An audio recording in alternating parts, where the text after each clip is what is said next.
The Fix the Country movement is calling on the government to declare a state of emergency to tackle the growing menace. The group is currently holding a vigil at Revolution Square here in Accra, points to constitutional provisions that empower the president to take such action. But before we take you to the grounds where my colleague Samuel Akwame is reporting from, let's hear from some of the protesters. The reason why I'm desperate is because of Galamsey, and I want Galamsey to be stopped. So please, I want Galamsey to stop. Help us. And if we drink the Galamsey water, we will die. And I'm afraid to die. I don't want to die. I'm too young to die. In whose name and for whose welfare the powers of government are supposed to be exercised? Mr. President, you are backtracking. Mr. President, you do not have the sovereignty of Ghana. You are our president. That's why we voted for you. But the trajectory that you are going, the truth must be said that you are not caring for the good people of Ghana. How can you care for us when our waters are being polluted? A whole central region, as we speak, the region does not have water. Let's now cross live to the Revolution Square. My colleague Samuel Akwame is currently stationed there. I'm grateful to you, Akwame, for joining us here on the ChannelOne newsroom. Describe the Revolution Square for me, the vigil, the numbers, when it started, and what has transpired so far.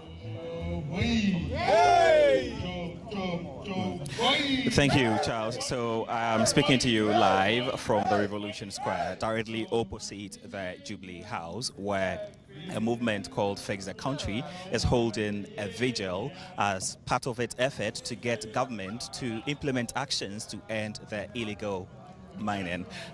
Since the time we got here, the numbers have not really been encouraging, but the organizers are still sure that even the numbers they have now, they'll still be able to drum home their demands. And so as at the time we got here, delegation from the Jubilee House visited the space to engage the organizers of the Fix the Country movement, seeking that they suspend the vigil tonight, citing the fact that the president is out of the country for UN activities.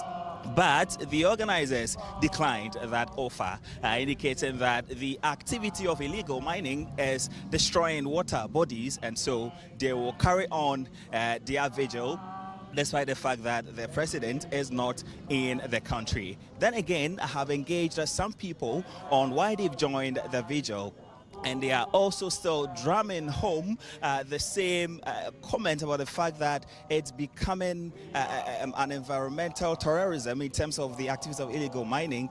They cited the shutdown of the Kwenyakon water treatment plant, the rising levels of water turbidity, among others.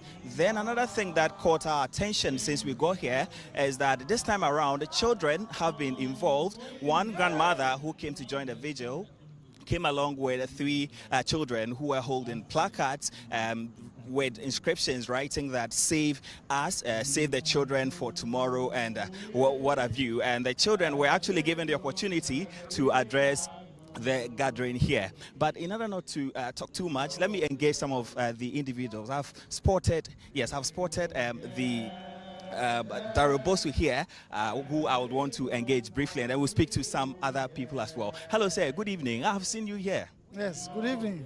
Right. What has been the feel since you got here, and what is really at stake? Probably some people do not know what is at stake. Tell us. Well, I came here in solidarity to support the vigil because, as you know, last year we saw the illegal incarceration of about 53 citizens who were protesting against Galamsey. So today is more like a year on, we're commemorating that occasion. I think that this moment is very significant because we should never have a time in our country where people, citizens who are demonstrating for their environment, for their lives, being incarcerated and treated the way they were. So I think that coming here, I see that people are charged, and most of the people you see are most of the members of the 53 who were arrested and denied bail. So I think, yes, you can hear it's very charged here, and they're here, I understand, going to be here till morning. We'll be here as long as we can, and also show support to them as we move on tomorrow for the demonstration. Yes, I'll come back to you as well. And then, Charles, if you still can hear me, there you go. let me highlight some of the demands the group have been making since we got here.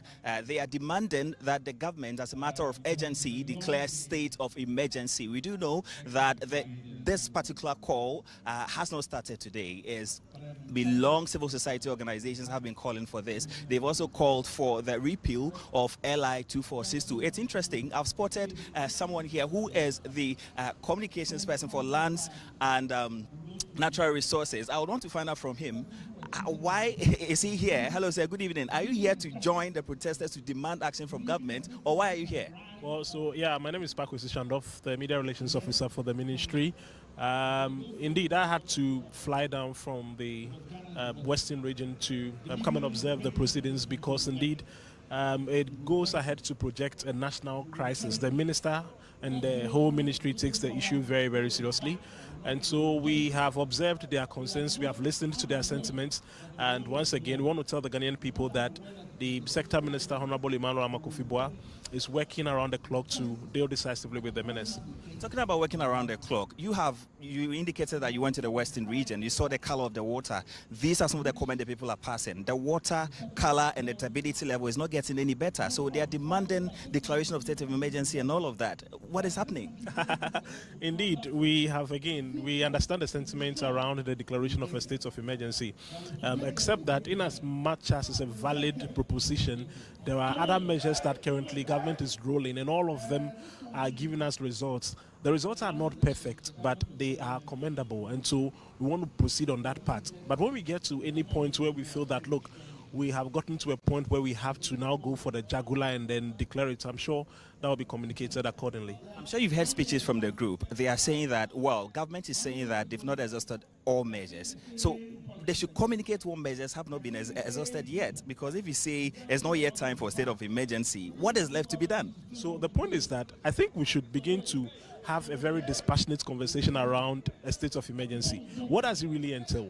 If a state of emergency were to be declared today, effectively the bulk of it is that it is going to, as it were, suspend the constitutional administration of the country with respect to the area where the declaration has been made. In that sense, it will be more of a military, if you like, governance or a military rulership around those enclaves. Okay. Again, it will also give room for fast-track courts for prosecutions and all of those. And that is why we are saying that it is not entirely off the table. Indeed, government is not shooting down the idea. What we want to do is to exhaust the raft of interventions we have now. After that, I'm sure if it is not, we get to the point where we realize that, look, now we have to do it. Like I'm saying, that will be communicated accordingly. Thank you. That was Pakwesi Shandoff, Media Relations Officer for the Ministry of Lands and Natural Resources, engaging and responding to some of the demands the group have been making. I don't know if you still indulge me. Currently what is happening is that they are singing patriotic songs, and then Oliver Bakavomawo, one of the lead of the movement, is currently about addressing the gathering. Probably we can get sounds and feels from that, Charles. Well, okay, go ahead. So today, for me, I think the importance of holding this vigil on the birthday of Nkrumah, of the Sajifo himself, a person who dreamed big, a person who envisaged for this country more than it has today, a person who after many years spirit still calls to the young people of this country.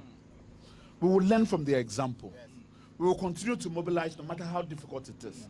We will keep hope alive. And we will get there. Yes. We will get there. We will get there. Heaven knows how we will get there. We know we will get there. But for us to get there, we need young people to rise up. Yes. We need young people to believe in the vision of tomorrow. We need young people to believe that this country is greater than what we see before us. Yes. That we have to imagine bolder. We have to imagine with more courage. We have to imagine with no apology. Yes. Because this cannot be all there is to life. The Ghanaian deserves to live in dignity. Yeah. And that dignity, we'll get it. We'll get it one way or the other. Sure. and those who preventing us from getting that dignity. We will get them. We will get them. Chaboy, we will get them. Those who have decided that their families, their family and their great-grandchildren should be sorted out, should still enough to cure generational poverty in their lives, but leave the rest of us to suffer. We will get them. Choboy, we will get them. We will get them. I said I am very encouraged today. I have come with a new energy. I have come with a new belief system. I have come with a new hope that this country can do it. Choboy, It's our time. they have tried all they can do. The prison we have gone and come. We are prison graduates. Choboy, the beatings we have received. The starvation we have been starved. Choboy, the regime has tried everything it can. Yes. So, Charles, if you can hear me, I can hear you, that Akon. is Oliver Baka Vomawo, the lead convener of Well, the I've seen Face there the Country from movement the that is Revolution currently Square, holding a vigil, where demanded pressure action group from Fix the Country, demanding government action against the menace of illegal mining. You heard there my colleague Samuel Akom reporting live and engaging some of the protesters.